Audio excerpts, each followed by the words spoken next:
Türkmenistanda gysagly prezidentlik saýlawlaryna resmi taýýarlyk görülýän wagtynda daşary ýurtlardaky türkmenler saýlawlara gatnaşmak islegini yglan edýärler.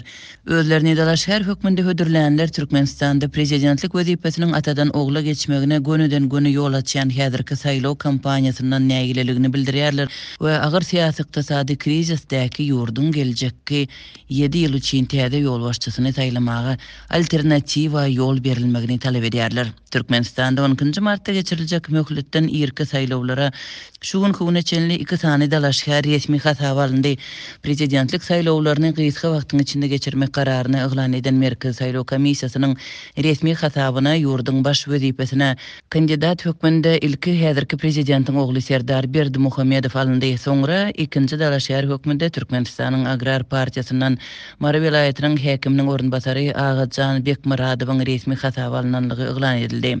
Türkmenistanyň resmileriniň saýlawlaryň kanuna laýyklykda demokratik görnüşinde we alternatiwa esasynda geçiriljekdigini aýdýarka ýurdun daşynda ýaşaýan türkmen raýatlary Türkmenistanyň baş tutany wezipesine dalaş etmäge taýýarlyk bildirdiler.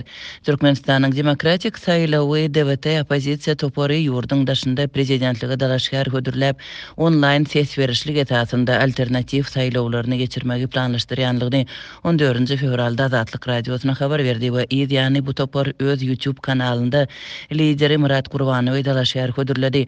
Murat Gurbanow Türkmenistanyň Merkezi Saýlaw Komissiýasynyň öňe sürýän düzgünlerini gysga wagtda berja etmegiň mümkin däldigine öňe çeker we ýurdun daşynda internet üstü bilen alternativ saýlawlary geçirmek planyny ma'lum etdi.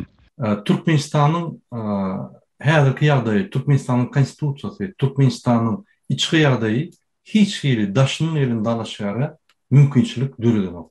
Sebebi bir ayın içinde 10 insanı bul toplap Türkmenistan'ın içinde saýlaw komissiýasyna tapşyrmak on mümkin değil.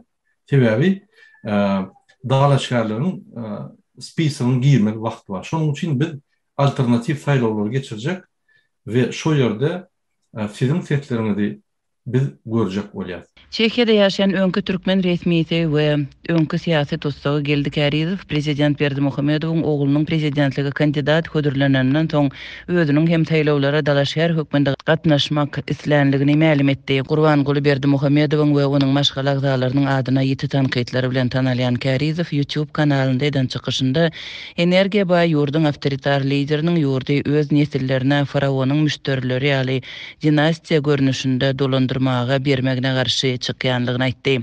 Şoň üçin millet agyny birikdirmelidir.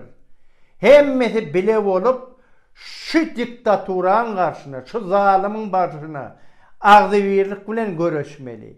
Türkmenistanyň atçylyk pudagyna 2002-nji ýyla çenli ýol başçylyk eden 71 ýaşly Geldik Ärizow uzak möhletli türme tutsaglygyny başdan geçirip 2015-nji ýylda Türkmenistany terk etdi. Türkmenistanyň prezidenti wezipesine dalaş etmek planyny yglan edenleriň ýene biri türkmen aktivisti Nurmuhammed Annaýew dalaşyarlaryň resmi sanawyna goşulmak ugrunda hereket edýär. Annaýew Türkmenistanyň Merkezi Saýlaw Komissiýasyna we Türkmenistanyň Germaniýadaky elçihanasyna arza ugradanlygyny we bu arzalardyň gowşanlygy barada jogaby alanlygyny Azatlyk radiosyna gurrun berdi.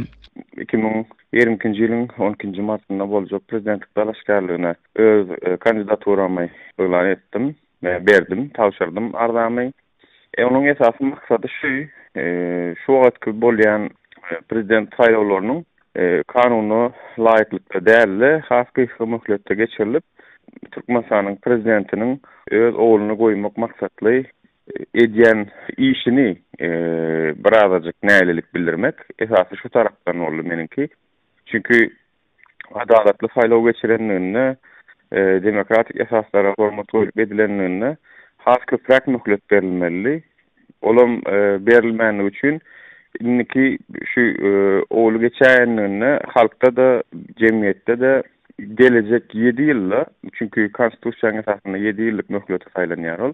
Gelecek 7 ýylda bir üç göçmeleriň boljagyny umid edýän adamlaryň sany gaty az, juda az.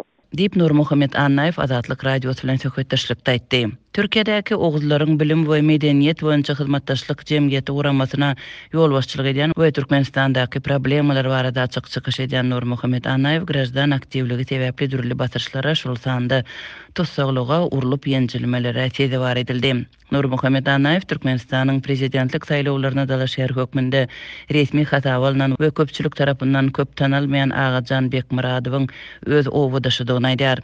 Türkmenistanyň Merkezi Saýlaw Komissiýasy gysgaly prezidentlik saýlawlaryny geçirmek kararyny 10 fevralda prezident Gurbanguly Berdimuhammedowyň bir gün öň halk maslahatynyň mejlisinde ýokary hökümet wezipesinden çekilmek islegini mälim etmeginiň ýa-ny eglan etdi. Tutuş saýlaw kampaniýasyna berilen wagt bir aýa ýetmeýär.